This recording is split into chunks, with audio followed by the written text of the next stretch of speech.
Eu sou Leda Pinho e estou aqui capitaneando o Coluna Leda Pinho pelo YouTube e vou insistir mais uma vez e convidar você a se inscrever no nosso canal e vou dar um presente hoje com a nossa entrevista. É realmente um presente. Eu converso hoje com o araguarino brilhante Renato Peters, que nos orgulha muito e que sempre tem coisas interessantes a nos dizer. A gente vai matar um pouquinho da saudade, que é enorme, aqui, nesse bate-bola, nós dois, Renato. Oi, Leda, o presente é de estar com você, sabe que você é uma pessoa que eu admiro muito, não vou ficar rasgando muito cedo não, porque a verdade é que eu te admiro muito há muito tempo, a gente, apesar da distância, né, porque antes tinha a distância de São Paulo, Araguari, agora tem a distância da pandemia, que está todo mundo, por isso que estamos aqui, infelizmente, cada um do lado da tela, mas é sempre um prazer falar com você, sempre uma honra estar aqui falando com você. Menina, eu me orgulho muito de alguns trabalhos que eu fiz aí ao longo dessa jornada já extensa, e um deles certamente é você, Renato, porque conhecer você, perceber o seu carinho, o seu caráter, a sua postura e o seu brilhantismo me orgulham muito, pode ter certeza disso. E a gente vai, então, eu vou começar comentando que eu assisti você no Ana Maria Braga. Amei. Fiquei do início ao final te assistindo, na verdade. Tá? E gostei muito de algumas particularidades que você colocou. Uma foi a sua mineirice, com uma satisfação enorme de dizer, sou de Araguari, sou mineiro, tenho hábitos das Minas Gerais. Isso foi muito bom. E a outra questão, eu descobri, você não gosta de peixe? Não, foi engraçado, quando eu era criança, eu comia peixe, não sei o que aconteceu, mas assim, não dá, não gosto do gosto, do cheiro, enfim, não é nada de saúde e tal. Mas aí, na verdade, ali foi uma conversa informal que a gente teve, porque os bastidores, por exemplo, quando entra o break comercial, a gente fica ali conversando, e eu soltei isso, assim, falei, olha, na verdade o Andrioli me pergunta, e aí, como é que foi lá no Japão, e tal, comeu sushi, comeu sashimi? Eu falei, não comi nada, eu não gosto de peixe. Eles já pescaram aquilo na hora e botaram ao vivo, a Ana se divertiu muito, mas faz parte, não gosto. Então, você passou um pouquinho de aperto no Japão. Passei, porque assim, como você está lá, a primeira coisa que a pessoa quer no Japão é comer a comida de lá, e é muito rica, né? Os frutos do mar lá é tudo muito rico. E eu estava com uma produtora e com um repórter cinematográfico, e a gente tinha mais um apoio lá, que é uma brasileira que mora lá, que fala japonês e tal. E eu estraguei alguns jantares, Leda. Algumas programações? O pessoal falou, vamos comer um peixinho hoje? Eu falei, não. E eles ficaram preocupados, né? Assim, mas um dia eu fui com eles no sashimi, fiquei ali só no macarrãozinho. Assim. Você teve uma escolhazinha, né? Tive. E já que nós viajamos agora lá para a Terra do Sol Nascente, me conta como é que foi essa sua jornada, essa trajetória lá no Japão. Leda, foi muito legal, assim, foi pela terceira vez eu cubro os Jogos Paralímpicos, né, e é sempre uma experiência, eu acho que todo mundo tinha que passar ali para ver, não por essa questão de, superação e não, mas é para ver como o ser humano consegue, apesar de ter uma deficiência, de não ter um braço, não ter uma perna, ele consegue ser um atleta de alto rendimento, né? E assim, tirando o Brasil, que é uma potência paralímpica, a gente ganhou 21 medalhas de ouro, né? A gente passou das 100 medalhas na história, 100 medalhas de ouro.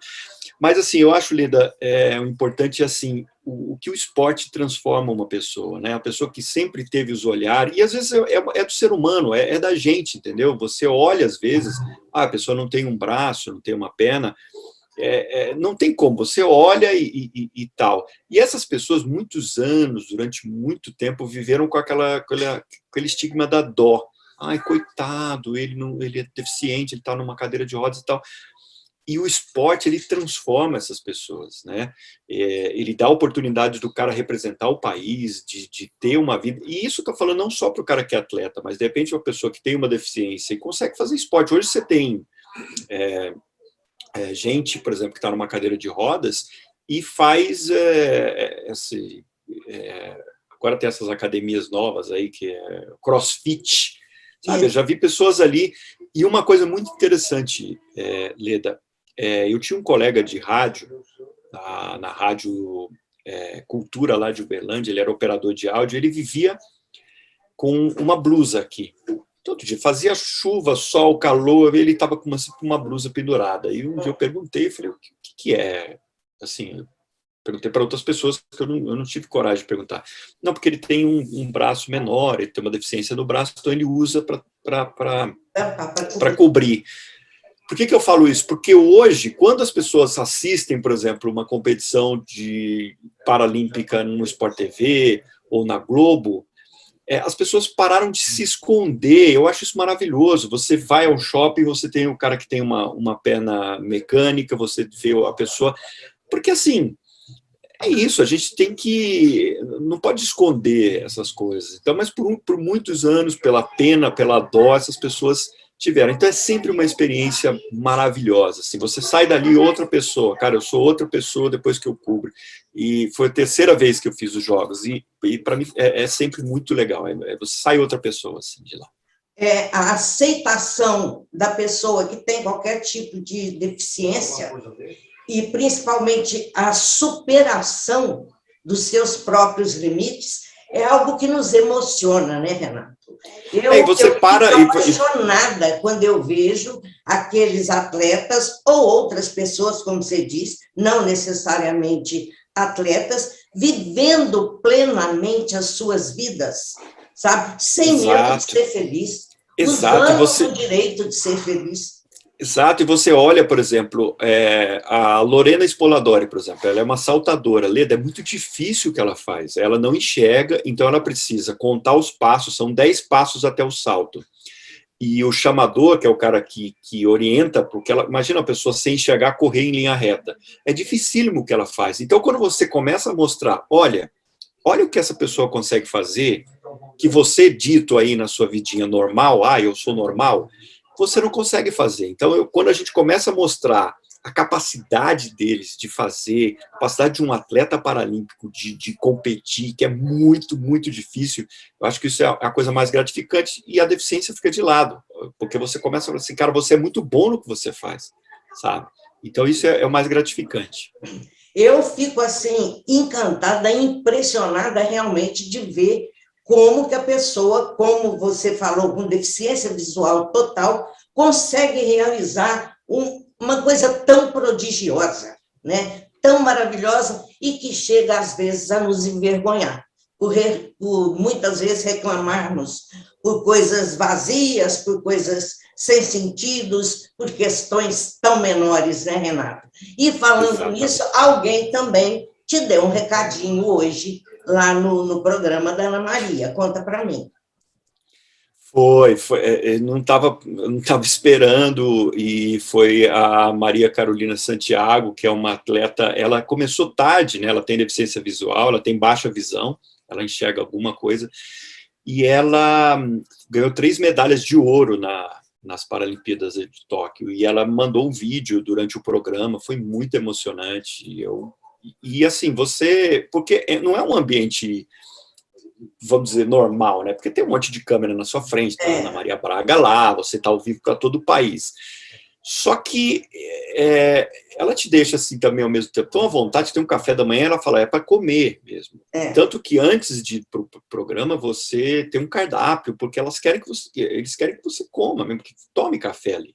Que seja do seu agrado, né, o café. Do seu agrado. E me emocionou muito, eu não consegui segurar, eu fiquei sem ar uma hora, nem contei isso para eles lá, mas assim, eu fiquei assim, olhei para baixo, falei, gente, tá me dando um negócio aqui, porque ela falou palavras muito bonitas mesmo, da cobertura. Beijão para ela, Maria Carolina Santiago, que assim, é uma menina que, como eu disse, começou agora na natação, mas já tem 3 medalhas de ouro, é uma promessa, não é mais uma promessa, mas assim, é o futuro da natação. Então eu fiquei muito feliz, assim, é muito legal você ter esse reconhecimento. Então, e você deu seus olhinhos lacrimejaram, que deu bem para perceber.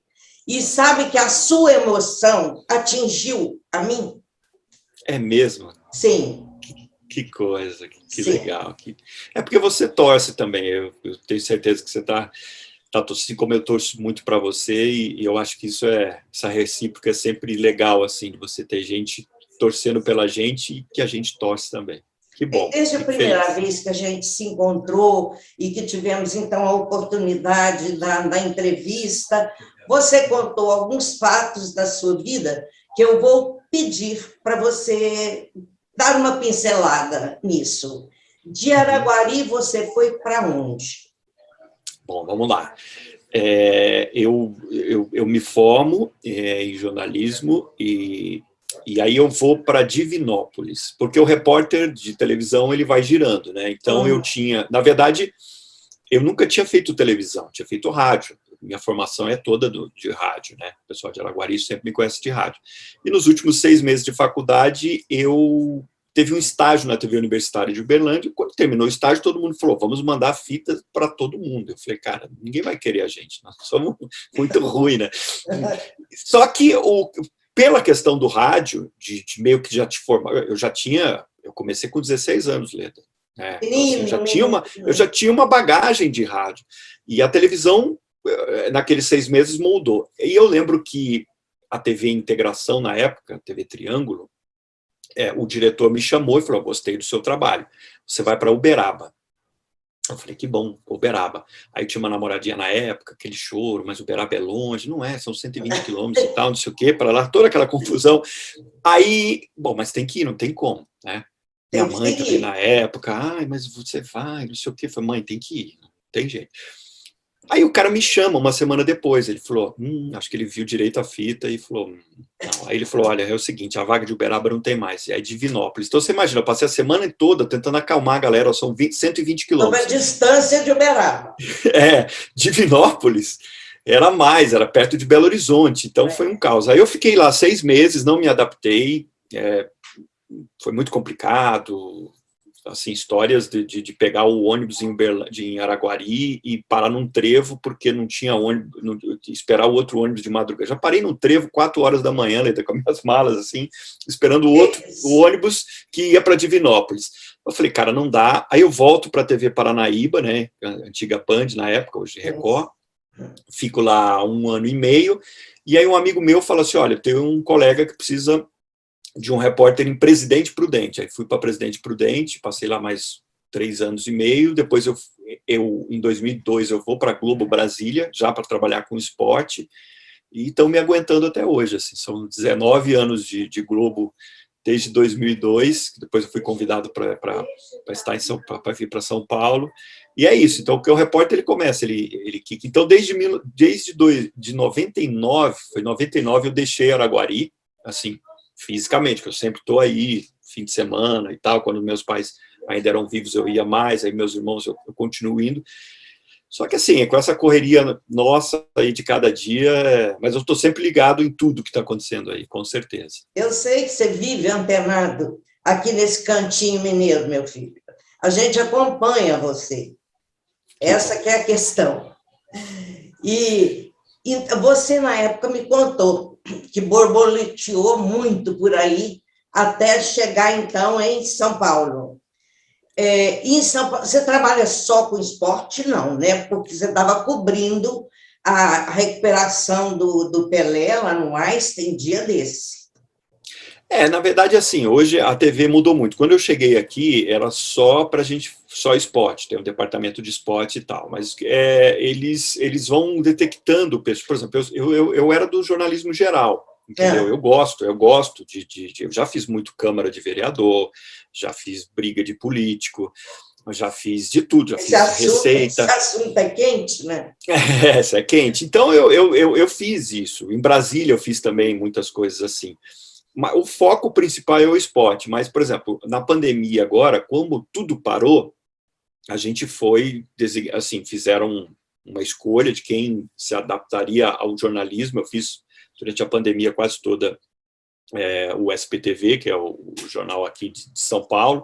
Então, eu gosto, assim, e a questão do Pelé também. Então, eles, o que faz? Eles fazem uma espécie de escolha para falar quem quer ficar, porque também, assim, esse tipo de cobertura, não é todo mundo que se adapta, assim, porque Sim. uma cobertura de hospital, ela é muito cansativa, às vezes às vezes você fica de 6 a 7 horas na porta do hospital sem conseguir uma informação, mas eu gosto, porque é um desafio. Você primeiro, por exemplo, um hospital como o Albert Einstein, onde está o Pelé internado, os médicos não podem falar, ninguém fala. Então você precisa de uma fonte lá dentro que te passe alguma informação. Porque todas as informações, elas são filtradas e só a família, eles são muito rígidos nisso, só a família pode passar. Então, não deixa de ser um desafio. Você está ali, você descobre um que conhece alguém, que conhece não sei quem, você checa essa fonte, vai atrás, conhece mesmo, tem essa informação. Eu gosto desse tipo de desafio. Então, de vez em quando, eles me escalam para o jornalismo, que é uma coisa que me dá prazer. Assim. Tem colegas que não gostam, que preferem que não. Ou saber que te dá prazer e saber da sua competência para desenvolver, então, essa questão, esse trabalho, que deve ser muito desgastante mesmo. E, aliás, você não está lá no Einstein, como é que anda o Pelé? Você vê, hoje mudou tanto, Leda, que as informações, o último boletim médico que a gente tem no Pelé foi de sexta-feira. Mas as filhas dele estão abastecendo, as redes sociais hoje viraram um canhão, né? Assim, por exemplo, hoje o furo do jornalista, ele é muito relativo, porque a própria fonte, ela tem um canal que ela vai divulgar aquilo. Então você hoje mais monitora a rede social do que você às vezes consegue uma informação. Porque todo mundo tem um canal de comunicação hoje, todo mundo tem um Twitter, todo mundo tem um Instagram. Então, a gente está acompanhando. O Pelé está se recuperando muito bem, né? Só que ele tem 80 anos, né? Ele é um senhor de idade, ele demanda todos os cuidados, e é o Pelé. Então, assim, a última informação... Eis a diferença. E, assim, eu vou te contar um bastidor agora do que aconteceu nessa cobertura. Na sexta-feira, e você vê, tem um velho ditado, né? Que a notícia ruim, ela voa, ela anda mais que tudo. E a gente estava lá no Einstein, geralmente assim, estava a nossa equipe, uma equipe da ESPN, 2, 3 equipes ali na porta e tal, mantendo aquele plantão. E a Globo mantém o plantão, a gente fica ali, faça chuva, faça sol. Quando foi na sexta-feira, eu não estava nem escalado para isso, o nosso repórter de plantão falou, gente, acabou de chegar 10 veículos de imprensa aqui. Chegou Record, chegou SBT, chegou todo mundo, foi uma confusão. E a notícia que tinha rolado em grupos de WhatsApp é que o Pelé tinha piorado. Tanto que depois essa notícia não se confirmou. Só que, se você tem uma notícia, você tem que apurar. Aí começa uma rede de apuração, correr atrás. Então, foi um negócio muito louco, porque em minutos, tudo... Aí meu chefe me liga e fala, vai agora para o hospital. Vai para a porta do hospital agora. Quando eu cheguei lá, eu realmente me assustei. Era muitas câmeras, muita gente ali, porque essa notícia surgiu, pingou num grupo de um, que falou com o outro, que o outro fala que sim, que parece que é e tal. Astilho de pólvora. Exatamente. Graças a Deus isso não se confirmou, o Pelé está bem, a gente espera que ele se recupere, viva mais 20, 30 anos, porque é muito ruim, assim, eu não sei, pode ter gente que assim, eu gosto da questão da adrenalina de você buscar informação do que é difícil. Agora, eu não gostaria de dar essa notícia, assim, de notícia de morte, eu não gosto, eu sinceramente, assim, não gosto, não estou falando do fundo do meu coração, porque muita gente que vocês são urubus, vocês gostam de que dê audiência. Eu sinceramente, assim, e eu fiquei muito tenso, porque a gente chegou a ser informado que se acontecesse alguma coisa, a gente entraria num plantão ao vivo de lá. E é o repórter que está lá, que entra no plantão. E eu te juro que eu não queria aquilo. Foi me dando uma coisa muito ruim, assim, muito ruim de pensar em ter que dar uma notícia como essa. A possibilidade, né? A possibilidade, exatamente. A possibilidade de falar, olha, você vai ter que entrar diante da câmera, olhar para ela e falar, aconteceu tal coisa, a gente não vai... É muito ruim. Mas sabe que esse seu jeito vibrante, otimista, sempre pensando no bem, deve realmente ser muito difícil para você relatar qualquer notícia ruim. Isso é bem estampado na sua personalidade, Renato. É muito claro. Leda, eu dei a pior notícia da minha vida em casa, né? Quando a minha mãe faleceu, eu tive que... E foi assim, foi a pior notícia, porque você tem que comunicar uma coisa como essa, uma morte. Então, assim, eu me coloco sempre na pele das outras pessoas, sabe? De você... O sentimento, né? Do outro. O sentimento. Primeiro que, assim, quando tem uma morte, eu acho que toda a família tem que ser avisada primeiro. Só que, assim, a gente está falando de pessoas famosas, pessoas que estão na mídia. Então, assim, às vezes isso escapa e essa notícia vai sair. Mas eu dei essa notícia em casa, foi muito triste, foi muito ruim. E, assim, eu não gosto. Eu prefiro, nesse momento da cobertura, até ser sacado. Já falei até para a chefia, falou, dessa parte, esse tipo de notícia eu não gosto de dar. Mas, enfim, você está ali, se tivesse acontecido aquilo na sexta-feira, não tem como fugir. Você tem que... Você tem que ali tirar o seu... Naquele momento, você tem que fazer o seu trabalho como profissional. Como seria, eu não sei te falar, sinceramente, assim. Mas é um tipo de... Essa parte da cobertura não me atrai muito. Assim.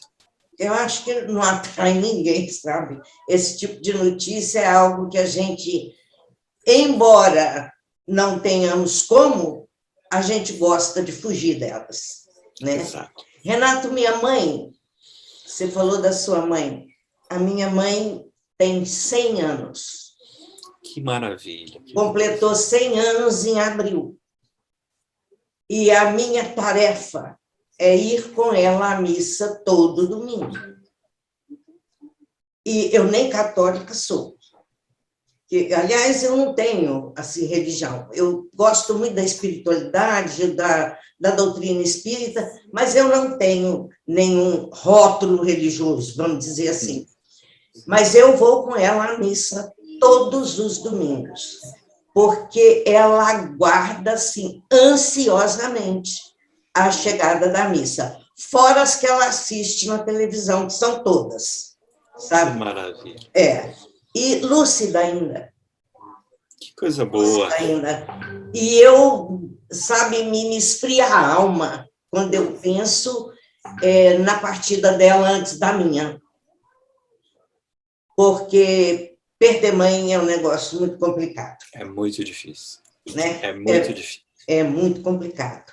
E agora, quais são os projetos do Renato Peters estrelado agora? Assim, a gente segue no plantão do Pelé, né? É aquilo que eu falei para você, a gente tem uma vida meio maluca, assim, porque a nossa pauta sai no final do dia, né? Aliás, eu nem olhei o que eu vou fazer amanhã.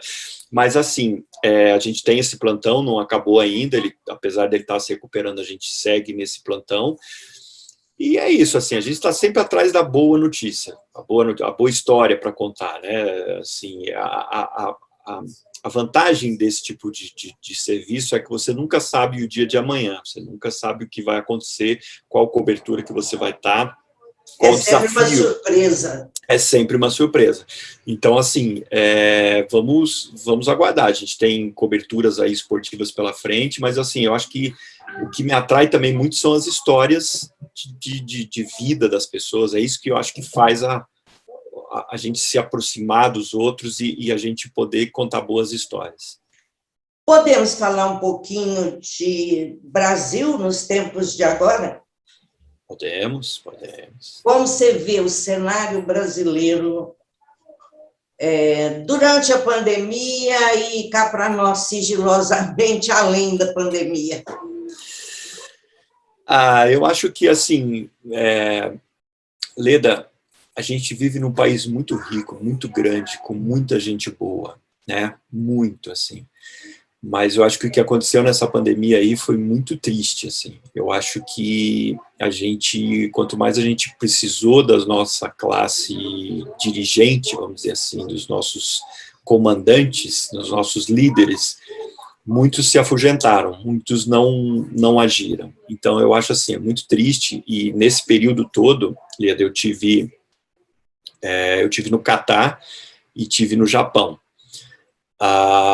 É muito diferente o tratamento, a forma como as pessoas... No Catar, por exemplo, todas as pessoas tinham um controle, e aí não vão entrar nessa paranoia do que manda em mim o meu direito, mas você tinha um controle que você, no seu celular, você acessava quantos casos você tem hoje, o que eu posso fazer se eu tiver a doença, e é lógico que se você tivesse uma doença, o governo precisa saber onde você está, porque é uma questão de saúde pública.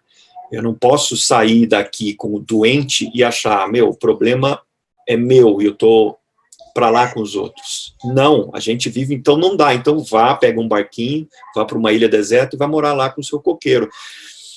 Então, assim, o que eu vi do controle que é feito lá fora, da preocupação... Leda, nós tivemos 2 eventos do Japão lá, que foram os Jogos Olímpicos e os Jogos Paralímpicos. O número de casos, da doença, eles aumentaram muito. Ainda não se sabe se foi a questão, porque assim, atletas e para-atletas, eles estavam todos numa bolha, todo mundo era testado, a gente era testado todo dia a gente fazia o exame, todos os dias. Mas o número de casos aumentou. O primeiro-ministro do Japão que fez, pediu demissão. Porque você vê a diferença que você tem lá da responsabilidade da classe política, que eu não estou dando conta, eu vou sair. Me desculpa, ele pediu desculpas ao povo japonês. Então, por aí, você já tem uma ideia de que a gente precisa melhorar muito no país.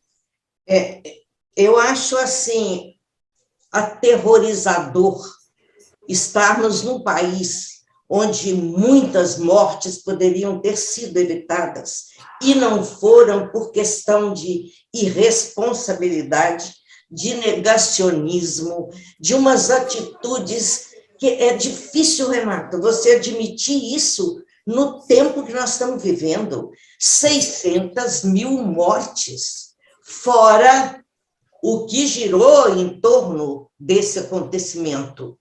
Então, eu acho que hoje, no Brasil, nós estamos vivendo assim, uma situação de total insegurança. Tudo foi questionado de forma errada. Concorda? Concordo. A pandemia, as mortes, esse isolamento dramático que temos vivido, a crise hídrica, Renato. O que nos aguarda mais, na opinião do Renato Peters?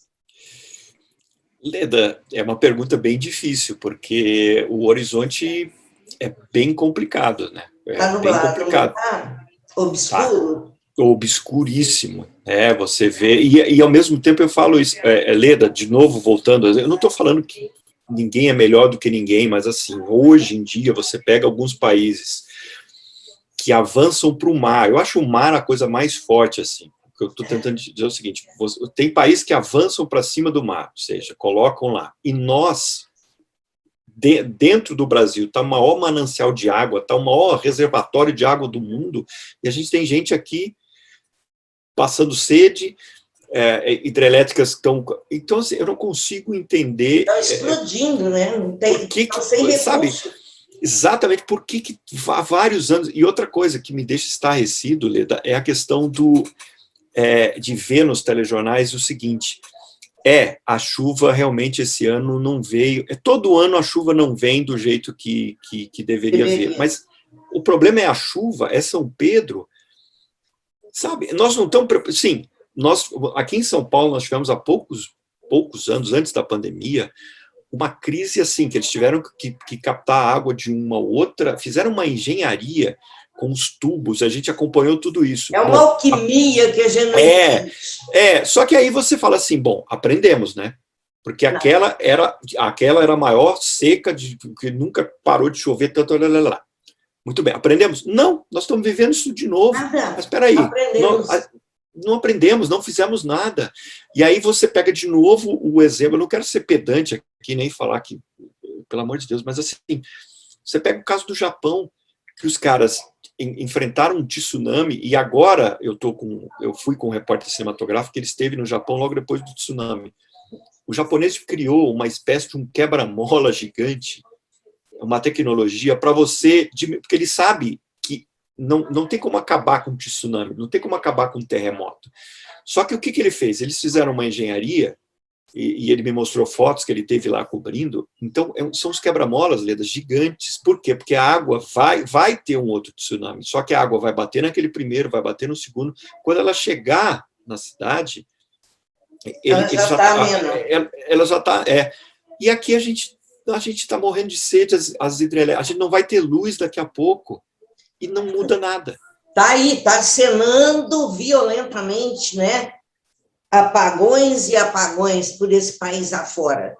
Você citou um negócio aqui que me veio de repente. Todo verão, quando os temporais acontecem, é deslizamento, inundação arrastando casas, é morte, é tudo. Mas estamos tomando providência, temos um projeto para o ano que vem. No ano que vem, tudo acontece de novo. E a questão da falta d'água, isso está sendo cantado há muito tempo, né, Renato?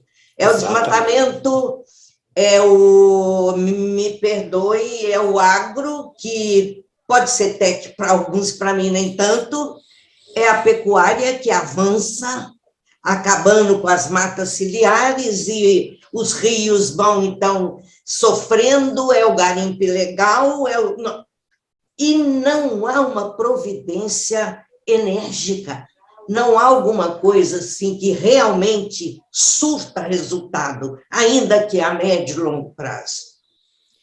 E o pior é você ouvir do outro lado, não tem tudo isso que você falou, e ainda existem números que aparecem, não, é só 20% daqui, está tudo ok, está tudo ótimo, mas não está tudo ótimo. Se você está vendo agora as queimadas que vão destruindo, e depois você não tem um planejamento até para você revitalizar isso tudo, e é realmente muito triste ver tudo isso. O nosso cerrado está sendo extinto, né? Totalmente extinto. Exatamente. E aqui, a nossa mineridade aqui gritando, a represa aqui de Nova Ponte está seca.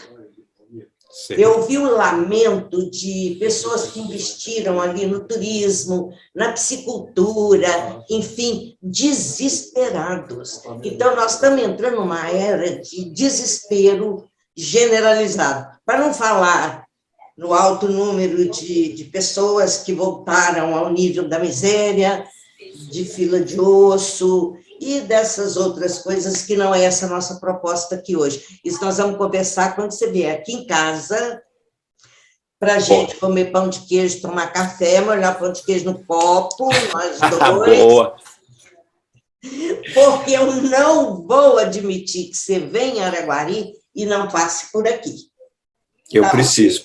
Estou te devendo há muito tempo essa visita. Não, mas é uma dívida enorme. Essa é impagável. Essa.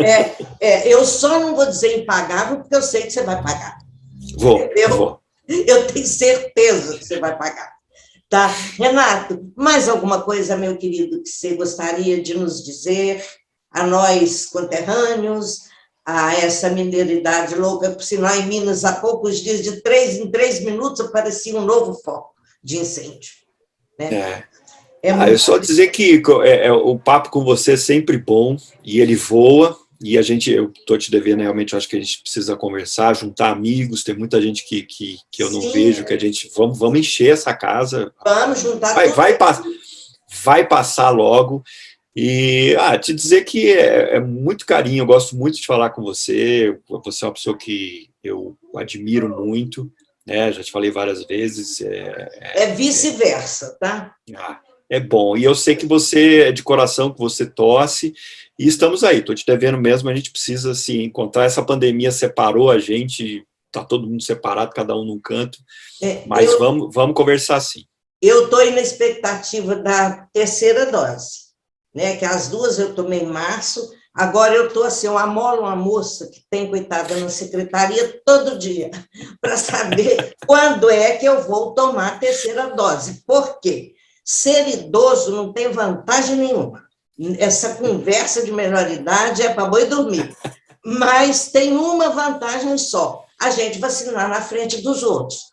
Tá? Então, eu fico aguardando e quero saber quando é que vai começar, em que faixa etária que está. Eu já sou bisavó, menina, sou diabética, eu quero vacinar. Acho que ela já não pode nem ouvir falar meu nome, viu, Renato? Mas que água morre em pedra dura, né? Ou bate ou escorre, mas vai ter que acontecer alguma coisa. Não é? Meu querido, amei falar com você. Eu também. Gratificada ao extremo. Tá? E passa rápido, né? Passa rapidinho. Sim. Então, o tempo voa, né? O tempo voa. Mas vamos aguardar, assim, com bons fluidos, expectativa de que essa vacinação realmente siga mais rápido o seu curso. E, por favor, quando marcar a sua vinda, me avisa, porque se você não me procurar, eu vou atrás de você. Tá bom? Tá bom. A família está bem? Está tudo lindo? Tá bem, tá todo mundo bem aqui. Então, super beijo para vocês. Obrigado. Muita gratidão pelo seu carinho, pela sua gentileza. E pode ter certeza que onde Renato Peters está, a Leda Pinho está bisbilhotando atrás, acompanhando tudo. Tá bom? Coisa boa. Obrigado. Um beijo. Obrigado. Beijo para você, meu querido. Muito obrigada. Beijão. Beijo.